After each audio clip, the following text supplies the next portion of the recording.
សម្រាប់បងនៅខាងនោះកំពុងតែតម្លាក់អីវ៉ាន់ចុះហើយខ្ញុំសរសើរបងដែលគាត់ធ្វើការនៅទីនេះបងប្អូនបាទហើយចឹងបងប្អូនបានមើលនេះហើយបងប្អូនធានាទៅសម្រាប់នៅស្រុកខ្មែររបស់យើងការធ្វើការលើកវលីបោះគឺថាมันលើកបោះទេបងប្អូនគឺលើកថ្នមមែនទែនបាទបើសិនជានៅស្រុកគេបងប្អូនឃើញតាមវីដេអូលើកបោះតែខូចជាងវលីយើងតិចប៉ុន្តែសូមសរសើរបងដែលធ្វើការនៅក្នុងស្រុកខ្មែររបស់យើងបងប្អូនក៏លើកដាក់មួយបាទហើយចំណែកខាងនេះកំពុងឡើងស្ទង់បាទជាមួយនឹងស្លាបយន្តហោះប៉ុន្តែយើងអត់ដឹងថាគាត់ធ្វើអីទេណាបាទនេះខ្ញុំគាត់តែជម្រាបបានអញ្ចឹងទេបាទហើយក៏មានបច្ចេកទេសរបស់គាត់ដើម្បីឆែកប៉ុន្តែ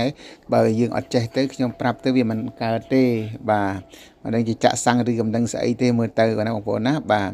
ហើយសម្រាប់បងដែលលើកវ៉ាលីបងប្អូនឃើញហើយមើលទៅទំនងបាទប៉ុន្តែខ្ញុំសរសើរទឹកចិត្តបងដែលធ្វើការនៅក្នុងពលានបាទនៅប្រទេសខ្មែររបស់យើងគ្រប់សកម្មភាពដែលខ្ញុំលួចថតក៏អត់ដឹងខ្លួនទេប៉ុន្តែចង់និយាយថាការធ្វើការបាទរបស់គាត់គឺទទួលខុសត្រូវមិនលើកបោះទេបាទហើយខាងនេះកំពុងតែចេញដំណើរមួយទៀត